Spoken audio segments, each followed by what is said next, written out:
Tout d'abord, on va quand même se présenter. Donc moi, je suis Clotilde Liétard, je suis business manager chez EasyFront et j'ai en charge notamment toute la practice du secteur pharmaceutique, et ça fait un peu plus de 7 ans que je suis dans l'écosystème CRM, notamment Salesforce. Aujourd'hui, nous avons un invité spécial qui est Yvan Bontou de UPSA. Yvan, je te laisse te présenter en quelques mots. Oui, bonjour à tous. Donc, je suis Yvan Bontou, je représente les laboratoires UPSA. Je suis directeur de la performance commerciale, la stratégie et du numérique. Je suis chez UPSA depuis 2 ans et demi et ça fait à peu près 20 ans que je suis dans l'industrie pharmaceutique. Et nous sommes accompagnés de nos deux experts Daniel et Mathieu. Donc, je vous laisse vous présenter. Merci Daniel. Donc, bonjour, je suis Mathieu Colonna, consultant senior chez EasyFront Consulting et expert métier pour la partie Life Sciences. Bonjour à tous, moi c'est Daniel Pires, je suis directeur de projet chez EasyFront. Je travaille dans la pharma depuis une dizaine d'années et une quinzaine d'années dans le milieu de l'intelligence, la BI, quoi. Voilà. Donc, l'agenda du jour, on commencera par une petite introduction pour bien mettre les bases de ce webinaire. Ensuite, on aura un échange justement entre nos deux experts, Daniel et Mathieu. Ils nous parleront de la digitalisation dans l'industrie pharmaceutique. Et enfin, nous aurons un long entretien avec Yvan qui nous donnera tout son point de vue et son retour d'expérience. Et on terminera par une session de questions. Ce que je vous propose, du coup, si vous avez des questions durant ce webinaire, c'est de les inscrire dans la fenêtre de chat que vous avez sur votre écran, sur la droite de votre écran, et on les traitera à la fin de ce webinaire. Donc, débutons par notre introduction. EasyFront, quand même, en quelques mots, afin que vous puissiez savoir qui nous sommes. On est, au-delà d'être un acteur Salesforce depuis plus de 6 ans, on a surtout une expertise dans un certain nombre de secteurs d'activité, notamment le secteur pharmaceutique. Et on a aussi une expertise sur certains business models, notamment tout ce qui est processus de vente, visite médicale et OTC, et tout ce qui est en lien avec l'analyse de la donnée et la BI.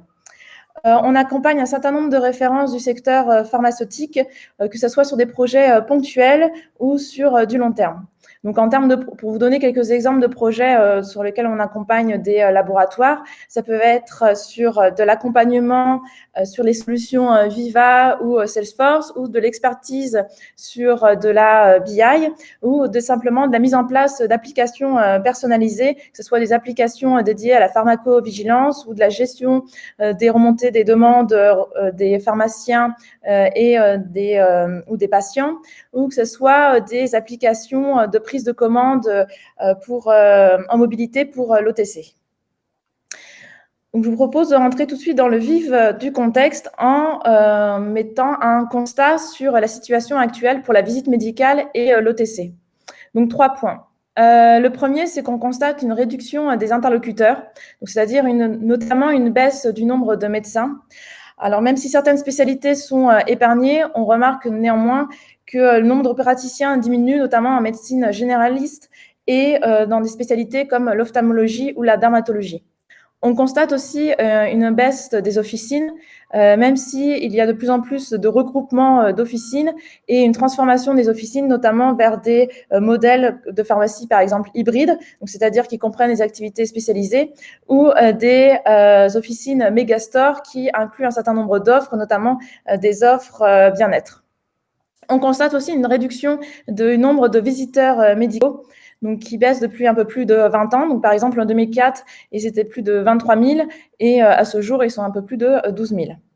Le deuxième constat, c'est un patient de plus en plus informé notamment via l'émergence d'Internet, où le patient peut se renseigner plus facilement sur sa pathologie, sur un praticien ou sur un médicament, et donc il peut plus facilement challenger le corps médical. On remarque aussi le développement de l'automédication. 85% des Français le pratiquent. C'est accentué par le fait que il y a de plus en plus de médicaments qui sont en vente libre, mais aussi par la difficulté parfois d'avoir des rendez-vous médicaux rapidement. On peut citer le cas de médecins de famille dans le monde rural. On remarque aussi le développement de nouveaux modes de consommation, notamment via des sites de pharmacie en ligne, et l'utilisation d'objets connectés pour surveiller plus facilement ces métriques de santé. C'est surtout vrai pour les populations les plus jeunes. Donc, ce qu'on peut citer comme objets connectés, c'est des tensiomètres connectés, oxymètres, glucomètres, balances connectées, etc. Et enfin, le troisième point de ce constat, c'est l'utilisation de nouveaux outils pour les professionnels de la visite médicale et de l'OTC. Donc, c'est par exemple des tablettes numériques pour les visiteurs médicaux afin qu'ils puissent accéder à des applications dédiées pour partager les brochures, ou des CRM pour suivre les rendez-vous ou les informations clients, et par extension, ensuite avoir des campagnes marketing pour envoyer des informations ciblées au bon moment. Donc, de ce constat, on remarque du coup une transformation du métier, c'est-à-dire d'une vision produit vers une vision patient qui se décline en 3 points. Donc, le développement des compétences, c'est-à-dire pour répondre aux nouvelles exigences qui s'accruent des professionnels de santé, et surtout aussi que des produits sont de plus en plus pointus et nécessitent de plus en plus de connaissances. Les délégués médicaux et les visiteurs médicaux doivent avoir des connaissances pas seulement sur le produit, mais aussi sur le contexte thérapeutique et les autres approches complémentaires. À cela s'ajoutent des connaissances de pharmacovigilance, de réglementation, des connaissances économiques. Et donc, on parle du coup maintenant d'une vision de plus en plus scientifique et d'un changement de la pensée, du produit vers le client, donc client, le praticien et le pharmacien, et indirectement vers le patient. Le deuxième point de cette transformation du métier, c'est l'apport de services de santé complémentaires. Donc, on peut citer quelques exemples, comme par exemple un arbre de santé décisionnel afin d'aider le pharmacien en officine à présenter le bon traitement au client selon la pathologie qu'il ressent. De favoriser aussi le click and collect, notamment par des rappels de renouvellement d'ordonnances. Et de créer des liens de plus en plus forts entre l'officine et le tissu de spécialistes de santé à proximité. Et le troisième point, c'est le développement d'outils digitaux. Donc, on a pu le voir précédemment, ce qui était les objets connectés, mais on peut parler aussi de e-santé avec le développement de la téléconsultation. Donc, ces 3 points nous amènent à la personnalisation de la médecine. Donc, c'est-à-dire d'aller vers une médecine préventive, d'apporter une prise en charge adaptée, complètement adaptée à la pathologie du patient, et d'éduquer le patient, pas seulement sur son traitement, mais sur l'ensemble du parcours de santé, de parcours de soins, incluant bien-être ou physiothérapie, par exemple. Et qui dit personnalisation dit forcément collecte de la donnée. Et dans la partie suivante, nos experts Mathieu et Daniel vont nous permettre de comprendre comment la digitalisation accélère cette collecte de la donnée et comment elle transforme le travail quotidien des visiteurs médicaux et des délégués. Donc, je vous laisse la parole. Merci Clotilde. Effectivement, même si la digitalisation est un sujet de longue date, aujourd'hui on constate une augmentation et une accélération des projets de digitalisation dans l'industrie pharmaceutique. Et l'objectif principal étant d'améliorer la qualité de service en apportant généralement la bonne information au bon moment via le canal le plus adapté. Et bien entendu, le but c'est de se différencier et de créer un avantage vis-à-vis de la concurrence. Forcément, ce que je dis là, c'est pas nouveau, mais ce qui permet d'expliquer cette accélération, c'est l'impact grandissant des facteurs internes et externes qui conditionnent à eux deux les processus de digitalisation. Concrètement, aujourd'hui, comme tu l'as évoqué, Clotilde, le secteur pharmaceutique est confronté à un consommateur très informé grâce aux nombreux canaux d'information qui sont aujourd'hui à portée de main, et qui lui permettent de comparer les produits, les marques, voire même d'échanger sur les traitements ou sur la nature des médicaments. Et par conséquent, les laboratoires doivent pouvoir maîtriser ces différents canaux d'information, ce qui va leur permettre de se démarquer de leurs concurrents en commençant par leur image pour instaurer la confiance du public. De plus, avec un marché des produits d'automédication en progression et des pharmacies qui mettent à disposition en fait de leurs clients une offre importante de produits et de médicaments en libre service. Aujourd'hui, il est indispensable pour les laboratoires d'accroître leur performance commerciale en optimisant dans un premier temps l'organisation de leur offre afin d'être visible et clairement identifié pour pas être noyé dans la masse par les produits concurrents. Et ça, forcément aussi, ça passe par un contact privilégié avec le pharmacien, toujours. Mathieu, qui est parti.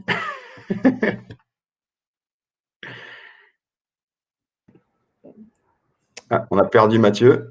Ah, les petits soucis il arrive. Et il aime bien faire son petit show toujours dans un webinaire. Forcément, il a fallu que la connexion, elle se coupe. Désolé pour ça. Du coup, excusez-moi, j'enchaîne. Donc effectivement, Daniel, donc le constat il est similaire pour la partie visite médicale. On a vu au cours des dernières années tous les laboratoires entamer leur processus de digitalisation. À noter tout de même que cette digitalisation n'a pas vocation à remplacer l'humain.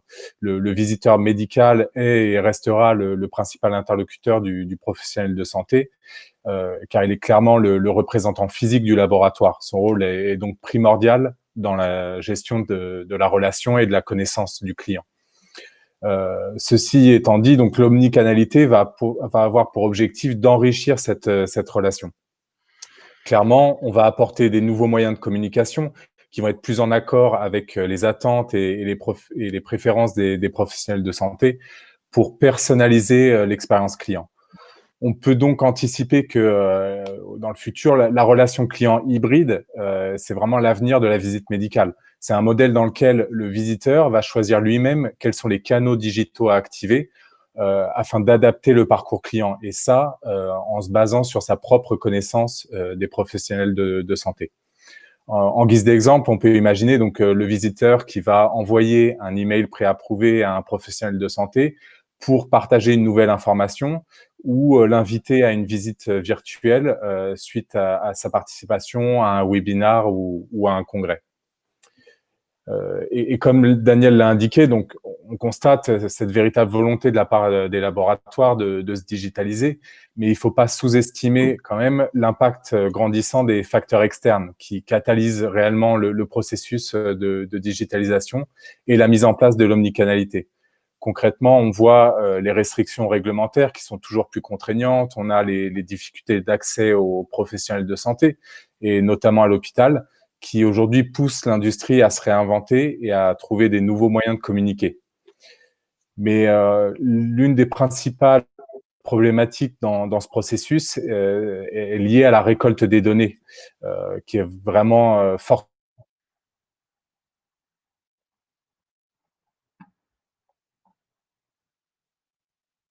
Les soucis du direct.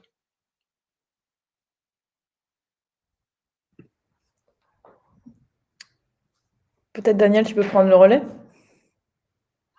Oui, alors dans l'idée, ce qu'il disait, la problématique qui est liée à la récolte des données, en fait, aujourd'hui, elle est encore plus flagrante parce qu'aujourd'hui, on doit se conformer à des réglementations sur la RGPD, comme tout le monde en a déjà entendu parler. Et du coup, aujourd'hui, les laboratoires de santé, ils doivent renouveler leur manière d'effectuer leur promotion de leurs produits et surtout s'assurer de la conformité avec le cadre imposé par la loi. C'est pour ça qu'on comprend mieux aujourd'hui que la digitalisation des processus et la stratégie digitale des laboratoires, c'est un passage obligé pour convaincre et convaincre les plus exigeants en termes de service, quoi. Et aujourd'hui, un facteur accélérant cette digitalisation, c'est malheureusement on est en plein dedans. C'est la crise sanitaire qui a rendu certaines actions plus difficiles, comme les interactions humaines, parce que même si les projets digitaux sont sont en plein essor, le contact humain, ça reste encore la grande force des forces de vente, hein, que ce soit pour les ventes OTC ou pour la partie des visiteurs médicaux. Donc, ça reste le contact, le relationnel avec le pharmacien, le médecin, les équipes. Et par conséquent, effectivement, c'est un peu plus difficile aujourd'hui de personnaliser l'engagement du client.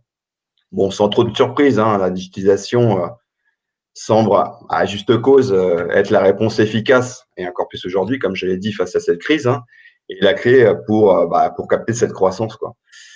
Et à date, on estime qu'un dirigeant sur 4, que cette crise a accéléré les investissements technologiques dans l'entreprise, dans ce sens d'ailleurs. Merci Daniel. Du coup, a priori, j'ai encore été déconnecté. Ouais, j'ai repris un peu l'idée, je pense, que tu devais dire, mais voilà, tu peux y aller. Désolé pour ça. J'espère ne pas être redéconnecté encore une fois. Pour reprendre, donc, comme vous l'avez compris, donc la majorité des projets de digitalisation visent désormais à mettre en place l'omnicanalité.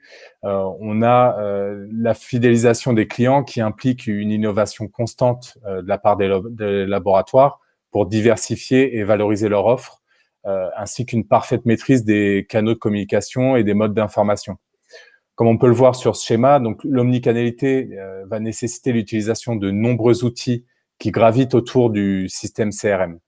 L'idée, c'est vraiment de compléter ce noyau central avec différentes briques fonctionnelles pour gérer les différents moyens de communication. Si on prend quelques exemples, on peut notamment mettre en place la fameuse visite à distance, qui est très en vogue aujourd'hui, qui permet aux visiteurs de partager en direct des présentations digitales approuvées. Et pour ça, on a la possibilité d'utiliser le module Viva Engage. Pour certains labos, la mise en place d'un service client digitalisé va être un véritable atout pour la prise en charge des demandes d'information et des réclamations. Ouais, d'ailleurs, si je peux me permettre, Mathieu, un point d'attention sur le service client. S'il est mis en œuvre de façon efficace, il peut vraiment générer à lui tout seul un bon retour sur investissement. Faut encore rappeler les avantages, mais je pense que tout le monde sait un peu les avantages du service client omnicanal, mais ça permet aussi d'avoir une meilleure connaissance de ses clients pour répondre au mieux à leurs demandes en créant une vue unique de l'activité de chacun et donc, par conséquent, d'augmenter le taux de satisfaction client de manière générale et par ricochet, d'améliorer l'image de marque et de sérieux de l'entreprise. Ça permettra également d'optimiser la fluidité et la productivité des équipes et du coup, de réduire les coûts. Pour imaginer mon propos sur le fait qu'une gestion efficace d'un service client omnicanal est un vrai différenciateur sur le long terme, je prends par exemple un binôme qui n'a rien à voir avec la santé, mais le binôme Darty-Fnac, qui assoient leur image sur leur sérieux via leur service client.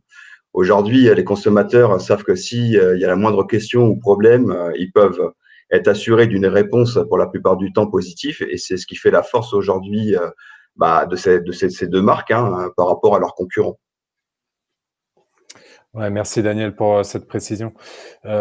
Si on en revient sur les différents canaux qui sont à considérer dans l'approche omnicanal, on va également retrouver les campagnes marketing personnalisées qui vont être basées sur, d'une part, une analyse approfondie des données clients via l'utilisation de la brique tableau CRM et un paramétrage très fin du parcours client via brique Marketing Cloud. On peut noter également la possibilité d'envoyer des emails préformatés qui vont permettre aux visiteurs d'envoyer depuis son iPad des emails avec du contenu qui est déjà approuvé par le réglementaire. Et on a également la possibilité d'avoir des sites Internet sous la forme soit d'un site institutionnel pour un partage assez basique d'informations, mais on peut également imaginer la mise en place d'un portail client pour la gestion commerciale plus poussée.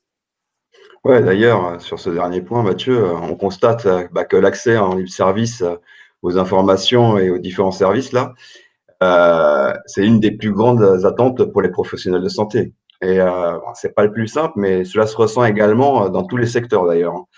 On peut facilement faire un parallèle avec l'ère de l'ubérisation, hein, j'aime bien faire des images, hein, dans laquelle les consommateurs exigent de pouvoir avoir accédé à tout moment au service qui lui convient le mieux, comme le secteur de la santé où le consommateur viendrait au moment qui lui convient le mieux prendre l'information qu'il souhaite. C'est déjà un petit peu ce qu'il fait aujourd'hui sur les produits, ou du pharmacien qui effectuerait simplement son réassort via un service dédié pour faire sans attendre forcément que le délégué passe dans sa pharmacie. Donc aujourd'hui, c'est un enjeu majeur pour les labos de mettre en place ces technologies pour pouvoir répondre à cette demande croissance, Mathieu. Ouais, merci. Et pour finir avec ces différents canaux qui permettent l'omnicanalité, on peut également noter l'un des canaux qui est le plus en vogue de nos jours, ce sont les webinars, on le voit bien aujourd'hui, avec encore une fois la possibilité d'utiliser le module Viva Engage. Et on constate également qu'il y a une forte demande pour les nouveaux moyens de communication tels que les applications mobiles et les réseaux sociaux, qui permettent d'atteindre très rapidement un public plus large. Dans ce cadre, la recommandation pour la mise en place de l'omnicanalité, c'est de fournir aux forces de vente, que ce soit les délégués pharmaceutiques ou les visiteurs médicaux, des outils dédiés à leur activité sur le terrain et intégrés à cette fameuse plateforme. Ouais, et d'ailleurs, Salesforce constate que le nombre d'applications et de solutions digitales utilisées par des dirigeants diminue par rapport à l'année dernière, afin d'éviter l'effet silo.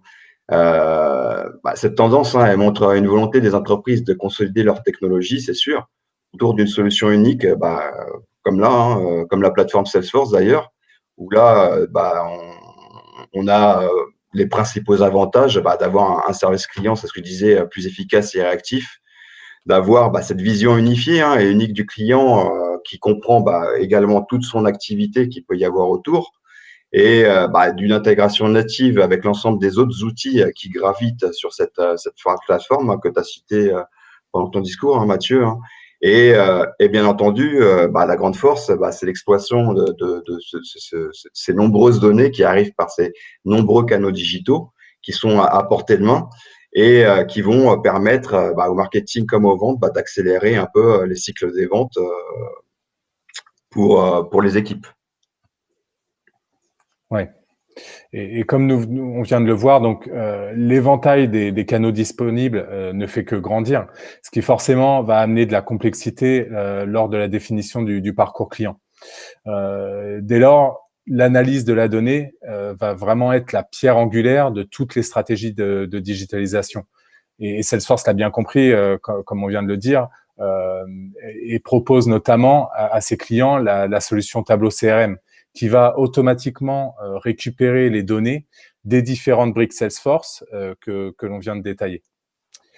L'analyse, ça va vraiment être la phase essentielle pour mettre en place un cercle vertueux, comme vous pouvez le voir ici, qui vise à améliorer les processus internes et les services fournis.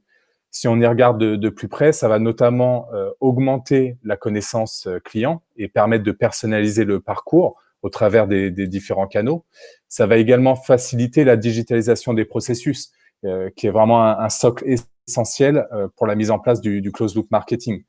Donc, ce fameux processus, j'imagine que vous le connaissez, et qui aujourd'hui autorise des analyses plus poussées sur l'adoption des professionnels de santé aux nouveaux moyens de communication, et également de mieux comprendre leur appétence pour les différents contenus qui sont mis à leur disposition. Concrètement, ça va favoriser la mise à jour et l'amélioration des contenus via l'analyse de leur utilisation, d'une part, et également la prise en compte des commentaires. Et finalement, on peut aussi noter que l'analyse de la donnée va avoir un impact bénéfique sur les processus back-office qui pourront être optimisés et ajustés en fonction des tendances du marché. Dans ce schéma, la partie la plus délicate, ça reste la mise en commun de toutes ces données. On a d'une part des données qui viennent du terrain, leur activité, etc., tout ce qu'ils arrivent à récolter. Et on a également les données clients qui sont collectées et qui sont de différentes natures et qui proviennent des différents canaux de communication. Comme tu le disais, Daniel, l'un des principaux challenges aujourd'hui, c'est l'utilisation de différents outils en mode silo qui ne permettent pas d'avoir cette vision unifiée. Donc la recommandation, c'est vraiment de regrouper tous ces outils sur une plateforme unique pour avoir cette vision globale sur l'état de la relation client et de pouvoir optimiser la stratégie opérationnelle et commerciale.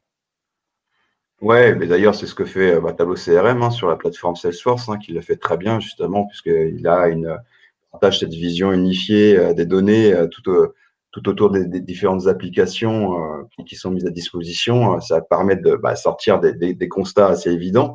Et à ça, on peut ajouter aussi la partie qui est liée à l'IA. D'ailleurs, Salesforce met à disposition Discovery, qui permet d'avoir cette analyse un petit peu plus approfondie avec des données beaucoup plus importantes, qui va pouvoir sortir des constats et d'anticiper les besoins clients en mélangeant tout cet historique de données très important avec les différents facteurs externes, les données externes qu'on pourrait capter et ainsi ajuster au mieux la mise à disposition des produits, voire même on pourrait imaginer la production des laboratoires ajustée en fonction des tendances identifiées par l'analyse des données.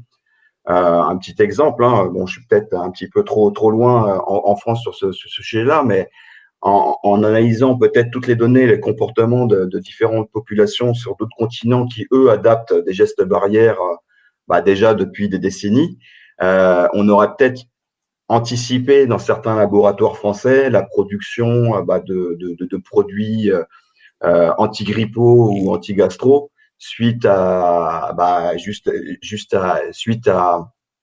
au fait que les Français mettent en place ces gestes barrières aujourd'hui et du coup que la production de ces produits soit moindre. Et donc, l'IA, typiquement, aurait pu brasser toutes ces données et remonter une petite alerte en disant « Attention, là, peut-être potentiellement, on va avoir une baisse de production sur ces médicaments-là. » Et du coup, les laboratoires auraient pu anticiper bien en amont leur baisse de production sur cette partie-là. Ouais. Et pour finir, du côté de la visite médicale, je dirais que le but à atteindre, c'est vraiment de tenir compte du profil des professionnels de santé et du cycle de vie des médicaments et de toutes ces informations, ce qui va permettre d'une part d'anticiper les besoins en termes d'information médicale, et également de bâtir des contenus adaptés, évolutifs et finalement de vraiment comprendre les schémas comportementaux pour mettre en place le parcours client le plus adapté. Et sur ce, on va redonner la parole à Clotilde pour la suite du webinaire. Merci Daniel et Mathieu pour ces explications. Et nous allons laisser la parole à Yvan. Yvan, peux-tu nous présenter en quelques mots UPSA ? Oui, bien sûr. Donc, nous, on a un laboratoire français. On existe depuis un peu plus de 85 ans de la volonté du docteur Jean Bru, qui l'a créé à Agen. Généralement, on se définit comme étant dans la médication familiale, avec les 5 aires thérapeutiques couvertes qui sont ici, douleur et fièvre, ORL, troubles du sommeil, digestion, forme et bien-être. En 2019, on a fait un chiffre d'affaires de 390 millions d'euros, pour moitié en France et pour moitié à l'international. On a un peu plus de 1500 collaborateurs, avec une grosse majorité en fait de nos collaborateurs qui sont dans le Lot-et-Garonne, à Agen précisément, où il y a notre site de production pour le monde entier. Donc de là, en fait, on dessert donc la France, comme je l'ai dit, et puis 60 autres pays. Voilà. Merci pour ces éléments de présentation. Daniel et Mathieu nous ont présenté leur constat sur l'industrie pharmaceutique. Quel est, toi, ton constat sur l'évolution de l'industrie durant ces 5 dernières années ? Alors, toute l'industrie, ça sera un peu long à expliquer. Moi, je vais me focaliser un petit peu sur la relation qu'on peut avoir, nous, avec des professionnels de santé qui sont les pharmaciens. Donc, particulièrement dans ce monde-là, je crois qu'un des faits les plus marquants, et on l'a dit d'ailleurs auparavant, c'est l'élargissement des missions du pharmacien, qui devient vraiment un acteur prévalent en fait dans le parcours de santé des patients. On l'a vu par exemple récemment avec la vaccination, d'ailleurs qui a donné d'excellents résultats cette année, où on a vacciné le plus grand nombre jamais atteint au niveau de la grippe. On sait aussi qu'il y a une sortie de la réserve hospitalière qui fait que ça va impliquer le pharmacien d'officine de plus en plus. C'est souvent d'ailleurs le premier recours pour les petites pathologies. Donc il a ce rôle de professionnel de santé et en même temps, il a un rôle historique qui est le rôle de dispensation des médicaments. Et qui dit dispensation dit distribution, où là, on voit aussi le domaine qui se structure de plus en plus, avec des acteurs qui prennent de plus en plus de poids, notamment les groupements de pharmaciens, qui deviennent aussi eux-mêmes structurés en centrales d'achat. Donc, il y a une partie à la fois donc médicale, hein, comme on l'a vu, puis il y a une partie aussi business, logistique. Et tout ça va vraiment créer un système ambivalent, en fait. C'est pour ça que je parle de monde très fluctuant, incertain, complexe, qui en même temps aussi devient très concurrentiel. Alors, on a parlé de digitalisation de la médecine, je ne vais pas revenir là-dessus. Ce qu'il faut savoir, c'est qu'il y a aussi des tendances du côté des patients aussi, des consommateurs qu'on n'avait pas encore évoqué, enfin vraiment au sens consommation, avec quand même un shift qui commence à se produire de ce qu'on appelle l'allopathie, donc les médicaments traditionnels, vers de la naturalité. Voire quand on fait des recherches sur Internet, on trouve de plus en plus ce qu'on appelait avant des remèdes de grand-mère, donc avec des produits naturels. Donc ça, c'est aussi des choses dont on doit tenir compte. Je ne vais pas revenir dessus, on a beaucoup parlé de réglementation, de conformité, de compliance. Il y a aussi une pression sur les prix. Et donc, il y a forcément une perspective de rentabilité dont il faut tenir compte dans les investissements qu'on fait. Et typiquement, la digitalisation souvent apporte des leviers de rentabilité. Et puis, on a parlé de la pandémie, de la situation sanitaire actuelle. Il est clair pour moi que ça a été, en fait, toutes ces tendances étaient déjà là, mais la pandémie agit un peu comme un catalyseur, en fait, un accélérateur de ces tendances-là. Très bien. Et du coup, ce constat, comment tu l'as remarqué chez UPSA et comment les relations avec les officines se sont transformées pour UPSA? Alors, si on reprend historiquement, en fait, à la base, au début, on avait des transactions, en fait. On va dire des transactions commerciales, c'est ce qu'on voit en haut de cette roue. Alors, moi aussi, j'ai amené ma roue, comme tout le monde, hein, quand on parle d'omnicanalité. Et donc, on vendait des produits aux pharmaciens. C'est comme ça que ça a commencé. Et puis, comme l'a dit fort justement Daniel, une manière d'optimiser cette relation ou on va dire de l'élargir plutôt, ça a été de créer un service client qui fait que quand le délégué est pas là dans l'officine, effectivement, vous pouvez quand même avoir du service. Et puis, donc, toujours dans cette démarche finalement d'extension, avec l'émergence d'Internet, on a pu commencer à créer des sites web, des sites de self-service où on pouvait aussi bien faire de l'administratif sur ce site ou, pour ce qui nous concerne aussi, passer des commandes, donc faire du e-commerce B2B. Donc là, on est toujours dans une extension, mais toujours en fait dans la même démarche quelque part. Et puis, comme je l'ai dit, ce qui a commencé à émerger ces dernières années, c'est quand même de manière très forte les groupements, où en fait, on doit commencer à gérer non plus une relation avec un pharmacien, mais avec un groupe de pharmaciens, et tenir compte du fait que ce pharmacien lui-même gère une relation avec un groupement, et donc, en fait, essayer de faciliter ces relations-là. Donc, déjà, on commence à avoir des relations tripartites qui commencent à s'insérer dans le schéma. Et puis, avec l'émergence de la consommation, on parle de patients, mais on parle aussi de consommateurs. Ce qu'on a pu faire, c'est prendre un peu, mimiquer, si je puis dire, ce qui se faisait dans la grande distribution. Donc, commencer à faire des animations sur les points de vente, des têtes de gondole, des intercomptoirs, des choses comme ça. Et si on prend une étape supplémentaire aussi dans cette démarche-là, c'est carrément d'essayer d'aider le pharmacien à reconsidérer son point de vente et à introduire des notions telles que le merchandising ou le category management, qui sont des choses qui existent aussi beaucoup dans la grande distribution. Et en fait, plus forcément se focaliser que sur nos produits à nous, mais essayer de regarder ça d'une manière un peu plus holistique et d'essayer d'apporter un conseil un peu plus holistique. Et ça se retrouve aussi dans les formations où il faut assurer de la même manière la bonne compréhension et la capacité aussi au pharmacien qui est finalement, d'une certaine manière, notre représentant, de bien comprendre les produits qu'il peut recommander en fait à ses patients. Et puis j'ai mis cette dernière étape qui est, on le voit bien, hein, au fur et à mesure où on développe cette quantité de services, on sait que demain, justement grâce à la digitalisation, on va pouvoir proposer d'autres services, on va pouvoir peut-être avoir des interactions plus proches et plus rapides grâce à la digitalisation. Je pense par exemple à des paniers de réapprovisionnement ou à des propositions de réapprovisionnement.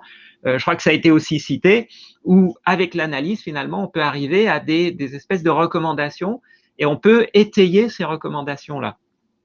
Donc, la digitalisation, je pense, a surtout permis cette émergence et la capacité à commencer à la maîtriser. Puisque c'est ce que j'ai mis à droite, mais peut-être j'anticipe un peu tes questions, Clotilde. Mais justement, si on continue sur cette digitalisation, UPSA se digitalise depuis un certain nombre d'années. Et d'ailleurs, vous êtes client, enfin, tu es client Salesforce depuis au moins 4-5 ans. Quelle est l'aide qu'a pu t'apporter les solutions Salesforce dans ton quotidien au sein d'UPSA? Voilà, alors je crois que ce qui est très intéressant, c'est que, donc, comme je l'ai dit, je suis depuis un certain nombre d'années dans la pharma. J'ai eu l'occasion de déployer un certain nombre de CRM, et même avant on appelait ça des ETMS.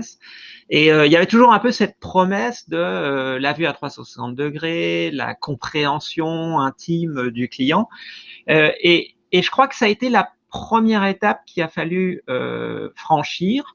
Et sans vouloir faire forcément de la pub à Salesforce, il n'y a pas beaucoup de CRM qui ont vraiment réussi à faire ça et vraiment, quelque part, considérer l'ensemble des canaux ou l'ensemble des actions qu'on pouvait faire, comme l'a montré aussi Mathieu, sur le même plan, quelque part.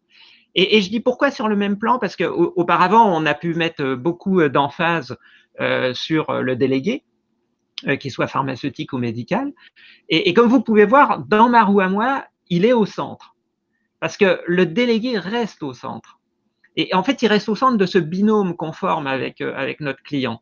Et donc, il était important, non pas de faire des CRM qui permettaient d'agréger tout un tas de trucs et de faire du bric-et-broc, mais d'arriver à donner de la cohérence à tout ça. Et je crois que Salesforce nous a beaucoup aidé là-dedans, et donc d'atteindre la première étape qui était la compréhension. Finalement, la compréhension de tout ce qu'on faisait avec notre client. Et pourquoi cette compréhension, c'est important, et pourquoi c'est important d'arriver à franchir cette étape, quelque part aussi technologiquement, mais aussi fonctionnellement, c'est que ensuite on peut commencer à donner du sens à tout ça. Et c'est la deuxième étape, c'est l'orchestration. C'est-à-dire de plus pousser des machins sans arrêt à travers tous les canaux et à se dire que on fait un peu monsieur plus on en fait, mieux ça va être, mais plutôt de se dire qu'est-ce qu'on peut faire et comment on peut enchaîner une série d'actions qui vont avoir du sens finalement pour notre client, qui vont lui apporter quelque chose, qui vont lui apporter cette valeur. Et c'est ça aussi que permet les nouveaux CRM, et notamment Salesforce, c'est cette capacité à commencer à vraiment enchaîner d'une manière cohérente les différentes actions. Et effectivement, après, on peut les analyser et on peut intégrer, simplifier tout ce processus, ce qui a été fort bien dit auparavant. C'est pour ça que justement pour la collecte et l'analyse de la donnée, tu utilises notamment la solution analytics de Salesforce. Concrètement, quel est l'impact de l'analyse de ces données pour les délégués, pour leur travail dans leur relation avec les officines concrètement? Ben voilà, alors justement, comme aujourd'hui, on peut mettre l'ensemble des données maintenant dans une fiche, donc nous on appelle ça la fiche préparation de visite, le délégué va comprendre et va pouvoir vraiment anticiper sa visite. Il va avoir un certain nombre de données et de leviers à ses dispositions, et en faisant cette analyse au préalable de sa rencontre avec le pharmacien, il va pouvoir préparer quelques éléments de proposition. Ça, c'est une première chose. Mais la deuxième chose, je pense, qui est d'autant plus fondamentale, c'est qu'il va pouvoir les mettre en œuvre dans le système. C'est-à-dire qu'auparavant, on pouvait, enfin, c'était un peu compliqué de faire ça. Il y avait des choses qui fonctionnaient, puis il y avait des choses qui fonctionnaient pas. Maintenant, il va par exemple pouvoir, même si c'est pas lui qui fait, et même si on passe parfois par des partenaires, il va pouvoir appuyer sur un bouton et déclencher par exemple une mission pour lancer un partenaire.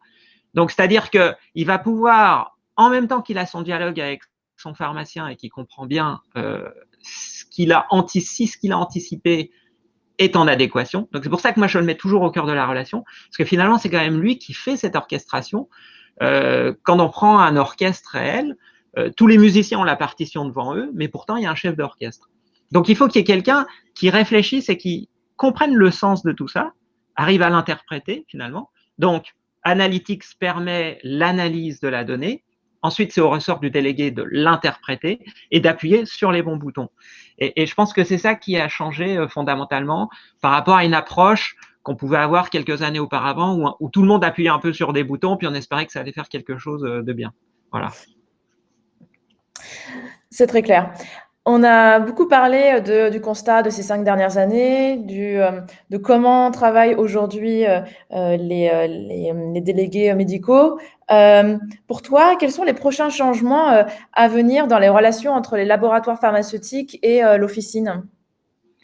C'est un peu ce que j'ai mis dans les services plus, c'est-à-dire que à travers cette étape-là que l'on voit, que ça soit le cycle ou la partie droite, on gagne en maturité. On gagne en maturité. Ce qu'on pense, c'est qu'aussi nos clients gagnent en maturité. Les groupements, par exemple, sont un vecteur quand même de modernisation et d'apporter de la structuration aussi dans la relation. Donc, à un moment donné, ce qui va se passer, c'est qu'on va pouvoir confronter un peu nos maturités. Et c'est pour ça aussi que je tiens beaucoup à ces interactions humaines, parce que c'est eux qui vont faire un peu la différence, qui sont capables d'interpréter. Par contre, ce qui se passe, c'est qu'on va se retrouver potentiellement tous les deux face à un océan de données et un océan de possibilités. C'est ça aussi qui est en train de se créer. Et donc, ça a été cité aussi, je crois, par Daniel. Ce qui est intéressant, c'est que l'intelligence artificielle va peut-être nous permettre de naviguer cet océan. L'homme conservera sa capacité de décision, hein, bien entendu, mais l'intelligence artificielle va peut-être nous permettre un peu de trier, voilà, et de se dire, puisque maintenant les tableaux de bord, on sait en faire des dizaines, nous, je crois qu'on en a maintenant 30 à travers toute cette capacité-là. Donc, il y a un moment donné, il faut re-rationaliser. Alors, on peut avoir des approches systématiques de rationalisation, on en fait, on a des comités de gouvernance, on a des comités de simplification. Mais il y a un moment donné, l'intelligence artificielle peut aussi aider et gagner un petit peu de temps en disant, bon voilà, ce serait peut-être plutôt cette piste-là ou cette piste-là qu'il faudrait explorer. Et donc ça, j'y crois beaucoup. Je crois beaucoup à la capacité d'accumuler la donnée, à la structurer et ensuite à la faire digérer par des algorithmes pour qu'ils redonnent des orientations. Mais l'homme reste quand même à un moment donné dans la file, hein, c'est pas automatique. Et pour ceux qui seraient encore sceptiques sur la pertinence d'analyser la donnée et sur le fait qu'elle peut les aider à transformer leur entreprise et donc du coup leur relation avec les professionnels de santé et les officines, qu'est-ce que tu pourrais leur dire? Alors, je pense que l'essentiel, c'est de garder le sens et c'est de donner du sens dans cette relation. Comme on l'a vu, il y a beaucoup de données et on peut faire beaucoup de choses. Et franchement, j'encourage les gens à faire des trucs. Voilà, je pense qu'il faut tester, mais il faut pas tester de n'importe comment. Voilà. Je pense qu'il faut essayer de comprendre et d'avoir une petite étape de modélisation. Et quand je parle de modélisation, je parle pas de modélisation mathématique ou de trucs comme ça, mais je parle plutôt de modélisation fonctionnelle et de se dire finalement mon client qu'est-ce qu'il veut faire. Donc c'est toujours la compréhension du besoin du client, c'est la b.a.-ba du marketing. Mais dans ce qu'est-ce qu'il veut faire, qu'est-ce que moi je peux lui apporter, et si je lui apporte une nouvelle brique, comment en fait cette nouvelle brique va s'insérer dans le grand tout. C'est-à-dire, ça sert à rien, je pense, de mettre en place des nouvelles briques en se disant, encore une fois, à la manière de Monsieur Plus, comment on va en faire plus, ça va forcément être mieux. C'est plutôt de se dire, comment est-ce qu'on est pertinent? Comment est-ce qu'on conserve la cohérence quand on ajoute des nouvelles briques? Donc, vous faites cette modélisation, vous ajoutez cette nouvelle brique, et là, vous allez pouvoir tester. Et c'est là où c'est super intéressant de récupérer de la donnée. Le monde digital nous permet souvent de tester plus rapidement, d'acquérir plus de données, et donc d'analyser plus finement, finalement, si ce qu'on a fait, ça a du sens ou pas. Mais il ne faut pas s'attendre à ce qu'on fait ait du sens tout de suite ou ça marche tout de suite. Je pense qu'au contraire, il faut s'attendre à ce qu'il y ait une phase de maturation, il faut accepter d'avoir des échecs ou de faire des choses qui sont un peu parfois bêtes, parce que la qualité viendra de cette phase de maturation, à mon sens. Et donc, dans ce contexte-là, si on parle de tester, si on parle d'oser faire des choses, si on parle d'avoir des échecs ou des trucs qui marchent moins bien parce qu'on teste, je pense qu'il y a une éducation globale sur l'acceptation de tout ça.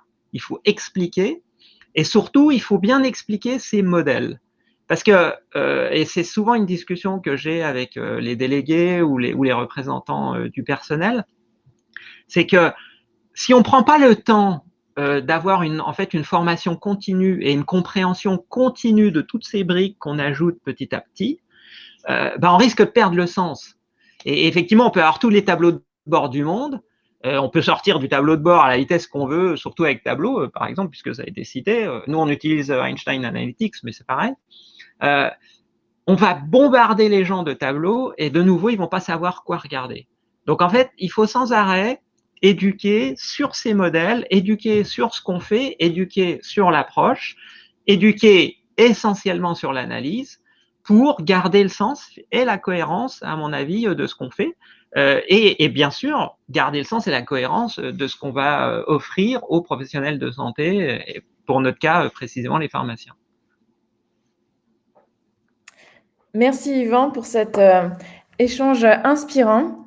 Je vous propose du coup de passer maintenant à la session de questions-réponses. Donc, n'hésitez pas à inscrire vos questions sur le chat qui est à droite de votre écran. Nous avons tout de suite une première question.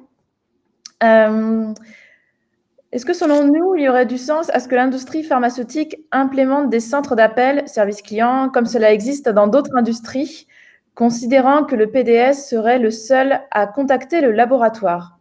Est-ce que l'un de vous veut répondre à cette question? Ouais, je peux peut-être apporter quelques éléments. À mon sens, ça fait clairement, c'est clairement un objectif, oui, que l'industrie pharma devrait avoir. C'est d'ailleurs ce qu'on constate chez certains labos. Hein, c'est déjà le cas. On a déjà des centres d'appel qui sont en place. Le but étant de vraiment mettre en place ce libre service. Daniel en avait parlé tout à l'heure, hein, dans cette fameuse ère de l'ubérisation. Vraiment, l'avantage ici, c'est de donner aux professionnels de la santé tous les moyens possibles pour récolter de l'information ou en partager.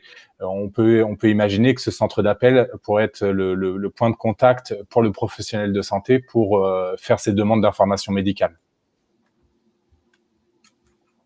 Oui, je peux rajouter aussi là-dessus que je pense aussi que c'est fondamental hein, de mettre en place un centre d'appel, puisque souvent, ça dépend de la nature de la relation que vous pouvez avoir avec le professionnel de santé, mais souvent cette relation, elle passe par un ou plusieurs interlocuteurs, et si ces interlocuteurs ne sont pas disponibles, mais par contre que le professionnel de santé a une question ou un besoin, le centre d'appel souvent, ou le site web hein, d'ailleurs, au même titre, est le moyen le plus rapide pour le professionnel de santé d'avoir une réponse de la part du laboratoire. Et ça exclut pas ensuite le complément par la liaison habituelle. Souvent, le centre d'appel permet d'initier, en fait, de démarrer la requête ou la demande. Et ensuite, justement, le CRM et l'ensemble du système qui est derrière vont traiter la demande et atteindre généralement le but souhaité par le professionnel de santé. Merci pour ces réponses. Je suis en train de voir qu'il y a une personne qui est en train d'écrire en ce moment, donc potentiellement une question. Voilà. Alors, selon ces personnes, il semblerait que les services d'information médicale sont ouverts aussi aux patients et pas seulement au PDS. il serait peut-être intéressant d'avoir des use cases et des exemples de mise en place. Voilà, est-ce que vous avez des petits éléments de réponse? Alors pour ma part, j'ai pas vraiment d'éléments de réponse pour la partie patient. J'ai juste un petit warning, c'est que on sait qu'aujourd'hui, récolter de la donnée sur les patients, c'est très très touchy. Hein, il faut y faire attention. Du coup, c'est vrai que nous, notre présentation, elle est très axée sur les professionnels de santé et vraiment cette mise en commun de toutes les informations qu'on peut avoir. Forcément, si on commence à introduire des données patients, il faut peut-être réfléchir à une séparation de ces systèmes pour pas avoir de problème avec, d'être conforme au cadre imposé. Mais effectivement, ça peut être un sujet pour un prochain webinaire. Ce sera à étudier. Et est-ce que Yvan, tu as un avis sur la question en attendant parce que je vois 2-3 personnes qui sont en train d'écrire, juste peut-être un complément? Normalement, tous les déclarations de pharmacovigilance doivent être prises, donc quelle que soit la source dont elles émanent. Et après, effectivement, il y a le secret médical, puisque les déclarations de pharmacovigilance sont prises par des médecins, donc sont couverts par le secret médical, avec les systèmes d'anonymisation. Donc, pour tout ce qui est déclaration de pharmacovigilance, de toute manière, c'est impératif d'avoir un centre d'appel. Après, ici, on parle uniquement de relations commerciales. Donc, nous, il est clair qu'on ne rentre pas en relation avec les patients sur ce sujet-là. Une troisième question. Comment est-ce qu'on peut dépasser les limites que pose la RGPD sur l'exploitation nominative des données? Est-ce que ce n'est pas un frein à la personnalisation de la relation basée sur l'analyse des comportements?